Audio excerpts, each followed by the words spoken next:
업무용 승용차, 사실 과거에 법인 명의의 업무용 승용차를 구입해서 직원분들 업무용으로 쓰이는 게 아니라 가족분들이 사적으로 사용하거나 이런 가사용으로 쓰이면서 비용 처리를 하는 부분들이 사회적으로 좀 이슈도 되고 논란도 되고 하면서 최근 한 몇 년 전부터는 계속해서 이 업무용 승용차에 대한 규제가 강화가 되어 오고 있습니다. 그런데 먼저 그 규제되는 부분을 말씀드리기에 앞서서 우리가 그럼 업무용 승용차가 뭐냐를 한번 간단하게 말씀을 드려볼게요. 세법에서는 업무용 승용차를 업무 목적으로 쓰이는 이 승용차로서 개별 소비세 과세 대상이 되는 승용차다라고 규정을 하고 있어요. 그렇다면 여기서 개별 소비세가 과세되는 승용차라고 하는 건 보통 우리가 일반적으로 알고 있는 승용차는 다 거기에 해당이 됩니다. 근데 1000cc를 초과하는 차량이면서 8인승 이하의 승용차라고 얘기를 보통 하고 있거든요. 그러면 반대로 우리가 생각을 해보면 1000cc 이하의 경차, 예를 들면 모닝이나 스파크 이런 것들, 또는 8인승 초과하는 차량, 예를 들면 9인승 카니발, 스타렉스 이러한 승합차들이 있잖아요. 또 화물차도 있을 거고요.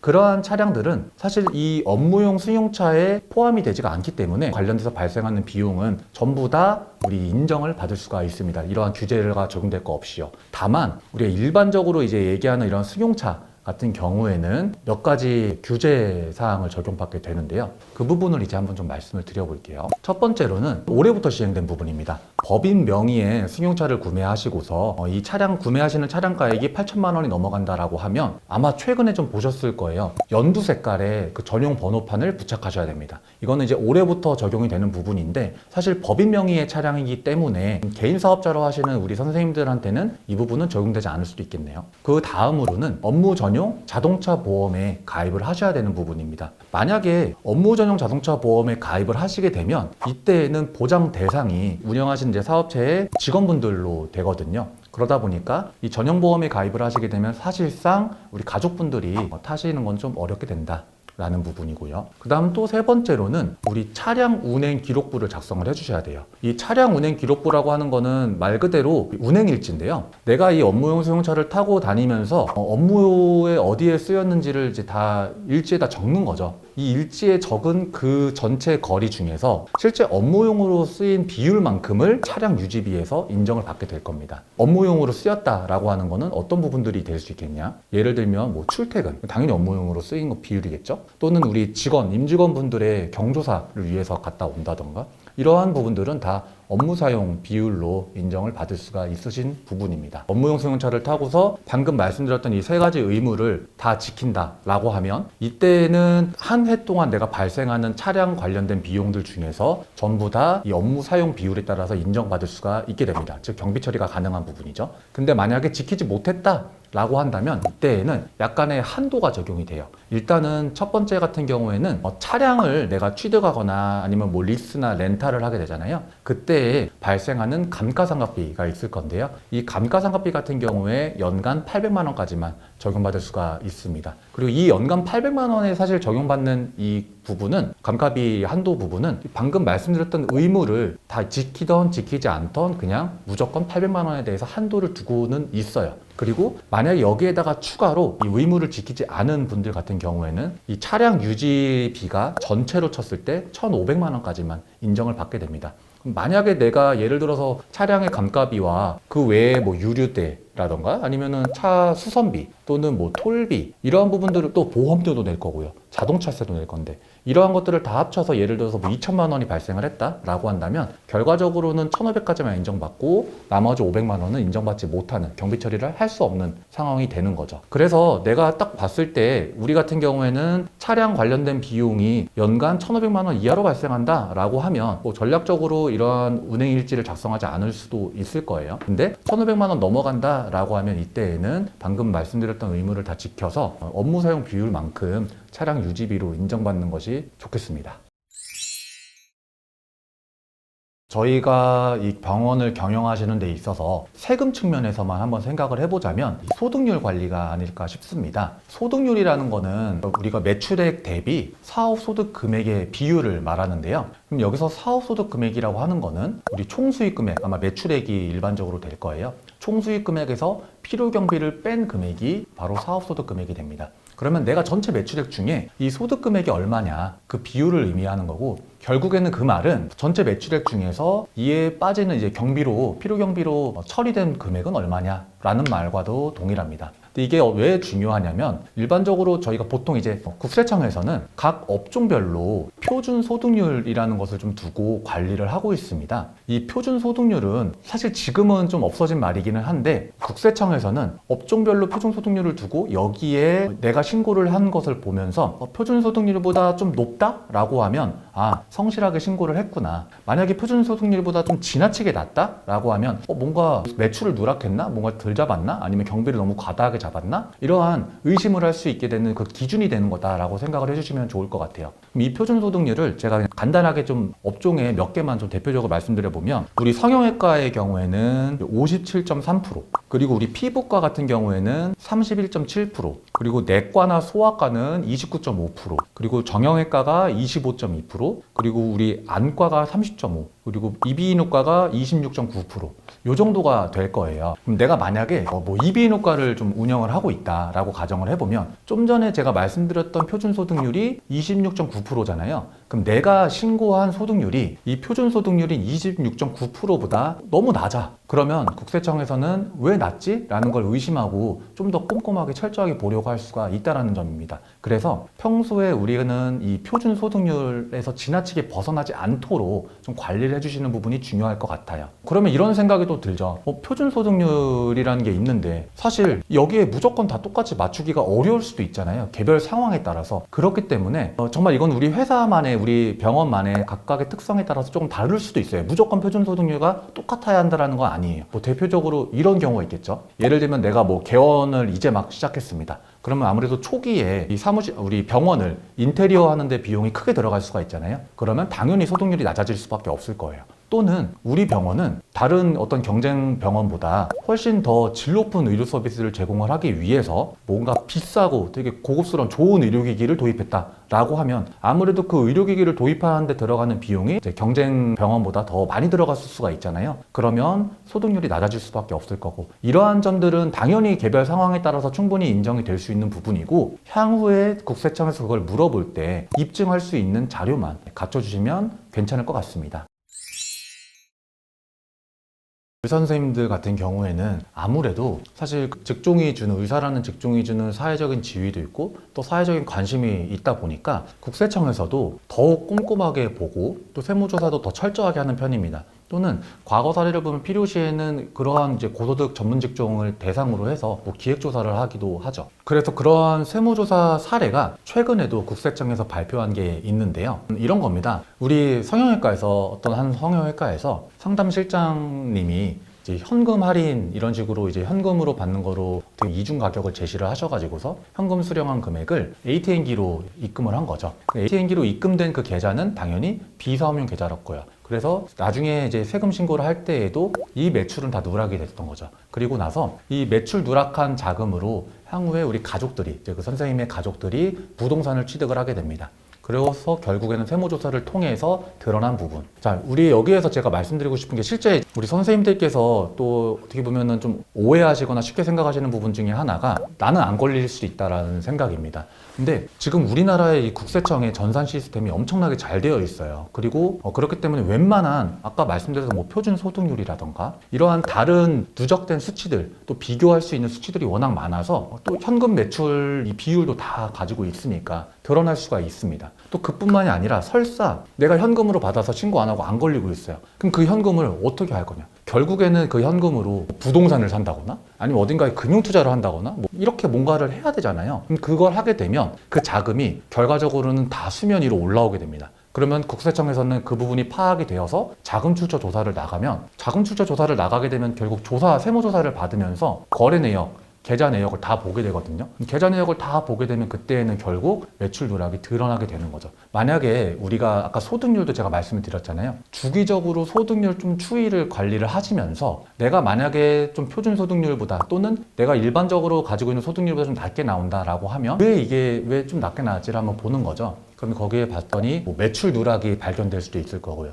또는 뭐 과다하게 경비 처리가 된 건 없는지 이러한 부분들을 보면서 최소한 너무 눈에 띄지 않게 좀 이렇게 튀지 않게끔 관리를 좀 해주시는 편이 필요하겠다라고 생각이 들어요. 그리고 여기에 또 더불어서 사실 이 세무조사를 받았다고 저희가 만약 가정을 해볼게요. 그럼 세무조사를 받아서 뭐 본세가 추징되면 그 본세만 내는 거, 내가 원래 안 냈던 세금 내는 거니까 사실 본세만 추징된다라고 하면 괜찮아요. 근데 좀 문제는 가산세예요, 가산세. 가산세가 내가 원래 냈어야 할 본세에 기본적으로 과소신고한 경우에는 10%, 무신고인 경우에는 20%고요. 부정행위라고 드러날 경우에는 40%가 과세가 됩니다. 그리고 여기에 납부지연 가산세라고 해서 매일매일 이자 쪽으로 붙는 거거든요. 그게 하루에 일별로 0.02%예요. 그걸 1년으로 환산하면 한 8.03% 정도가 됩니다. 그러면 자, 제가 예를 들어서 매출을 누락했다가 향후 한 4년 후에 걸려서 세무조사를 받으면서 걸렸다. 그래서 내가 내야 될 세금이 1억이다 라고 가정을 해볼게요.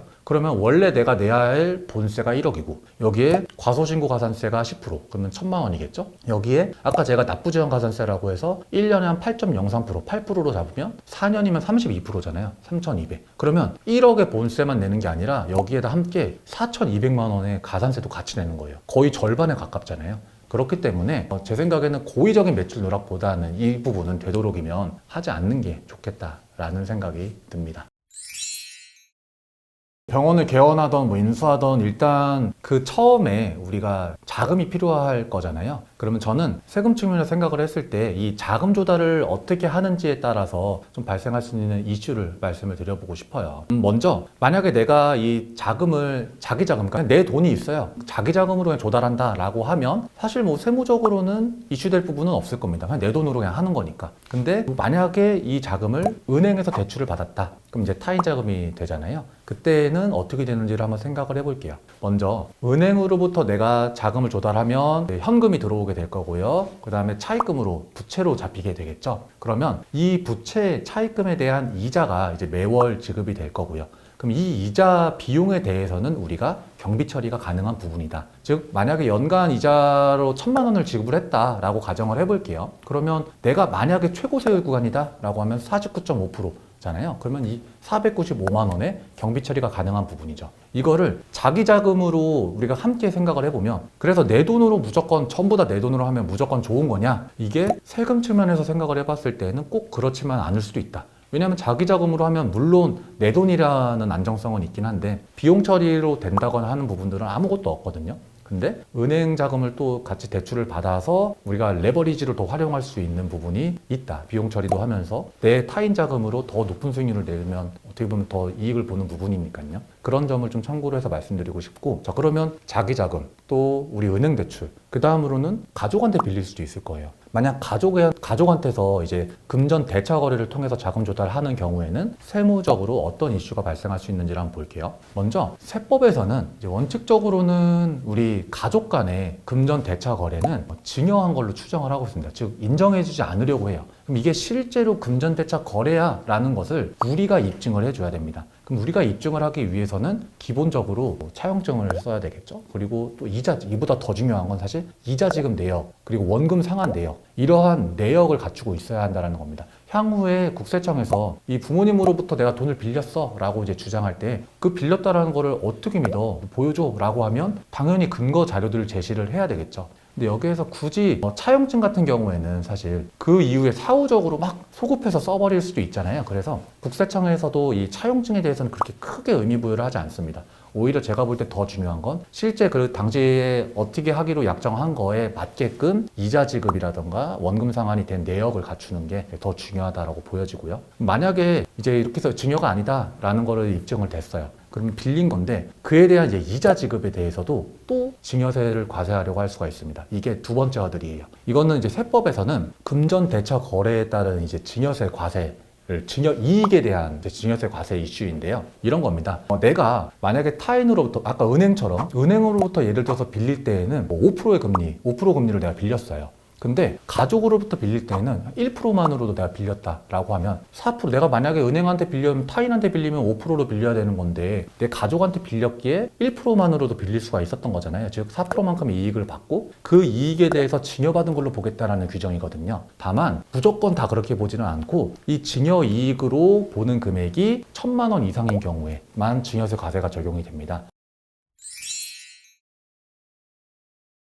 세무상의 혜택, 사실은 이제 저희가 그렇게 혜택이 많지는 않은 것 같은데 굳이 뭐 혜택이라던가 또 절세를 한번 생각해 보자면 좀 이런 것들이 있을 것 같아요. 먼저 선생님들께서 우리 성실신고 확인 대상자에 해당이 될 수 있다라고 말씀드렸잖아요. 그러면 성실신고를 할 때에 원래 내는 우리 신고수수료, 즉 조정료 외에 성실신고 확인 비용이라고 해서 우리 세무사분들께 추가로 수수료가 발생을 하시게 돼요. 근데 세법에서는 그 추가로 지불한 수수료에 대해서 세액공제를 적용을 해주고 있습니다. 60%를 120만 원 한도로요. 그 다음으로는 이런 게 있을 것 같아요. 우리 세액공제 항목 중에서 연금저축이라던가 IRP에 납입하시는 금액은 세액공제를 받으실 수가 있습니다. 다만 한도를 두고 있는데요. 우리 연금저축 같은 경우에는 연간 600만 원, 그리고 연금저축과 IRP를 합쳐서 연간 900만 원을 납입액을 한도로 12%, 그리고 종합소득 4,500 이하이신 분들은 15% 공제를 받으실 수가 있으세요. 그럼 12%로 보통 가정을 하면 저희가 900만 원을 한도로 꽉 채워서 납입을 했다라고 하면 거의 108만 원 정도의 세금을 줄일 수가 있는 효과가 있는 거죠. 그 다음으로는 또 노란우산 공제라고 해서 사실 이 노란우산 공제는 일반적으로 이제 우리 근로소득자분들 같은 경우에는 향후에 퇴직할 때 퇴직금을 받으시잖아요. 근데 개인사업자분들 같은 경우에는 그런 게 없죠. 그래서 이 노란우산 공제는 납입하시는 이 소기업 소상공인을 위한 공제부금 제도다라고 생각을 해주시면 되겠습니다. 그러면 이 노란우산 공제에 납입을 하시면 그 납입액에 대해서 소득공제를 받으실 수가 있는데요. 이게 종합소득금액 1억 원이 넘어가시게 되면 한도가 200만 원이세요. 그래서 그 정도 받으실 수가 있겠다라는 부분이고요. 이런 것도 있을 것 같아요. 혹시 투자에 좀 관심이 있으신 분들이다 라고 한다면은 이 벤처투자 소득공제를 활용하실 수도 있겠습니다. 이 벤처투자 소득공제는 우리 말 그대로 벤처기업에 투자하는 경우에 공제해주겠다라는 건데요. 만약 벤처펀드에 투자하신다라고 하면 종합소득금액의 50%를 한도로 해서 이 투자 금액의 10%를 소득공제로 받으실 수가 있고요. 그게 아니라 요즘 뭐 아시는 엔젤 투자라고 들어보셨죠? 이렇게 벤처 회사에, 벤처기업에 직접 투자하시는 경우에는 그 투자 금액 전부를 소득공제를 받으실 수도 있습니다. 최대가 100%고요. 이거를 좀 세분화해서 말씀드리면 투자 금액의 3천만 원까지는 이제 100%, 그리고 5천만 원, 3천만 원에서 5천만 원 사이는 70%, 그 다음에 5천만 원 초과되는 부분은 30%. 이렇게 이제 좀 공제를 받으실 수가 있으세요. 혹시 투자에 관심이 있으신 분들이라면 이 벤처 투자 공제를 활용해 볼 수도 있겠다라는 거고요. 그 다음으로는 이거는 사실 절세라기보다 그냥 참고차 한번 말씀을 드려보면 분납이라는 것도 있어요.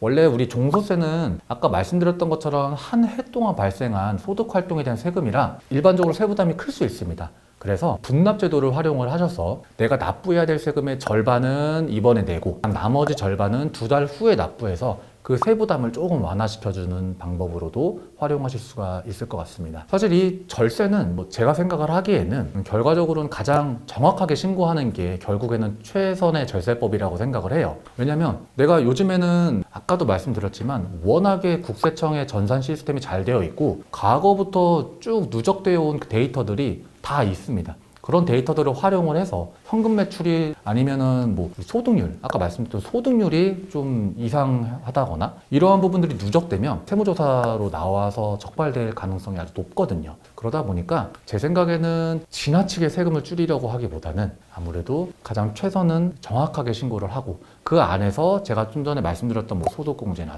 세액공제라던가 경비를 조금 이런 식으로 이제 그 안에서 세금을 줄일 수 있는 방법을 찾는 것이 좀 바람직하지 않을까? 라고 생각을 합니다. 세금을 정말 안 내려고 하면, 요즘에 세금을 피하려고 하면 말 그대로 현금을 받아서 그 현금을 묻어두지 않는 한은 사실상 드러날 수밖에 없습니다. 요즘 시스템에 의해서는. 그러다 보니 세금을 되도록이면 바람직하게 내시고 그리고 그 자금으로 무언가 투자를 하는 것이 낫지 않을까라고 생각을 하고, 그러한 측면에서 제가 오늘 좀 말씀드렸던 뭐 세무조사 사례라던가 아니면은 뭐 소득률이라던가 아니면 뭐 비용 처리에 있어서의 유의해 주셔야 될 부분들, 이러한 점들이 조금이나마 좀 도움이 되었기를 바란 마음입니다. 감사합니다.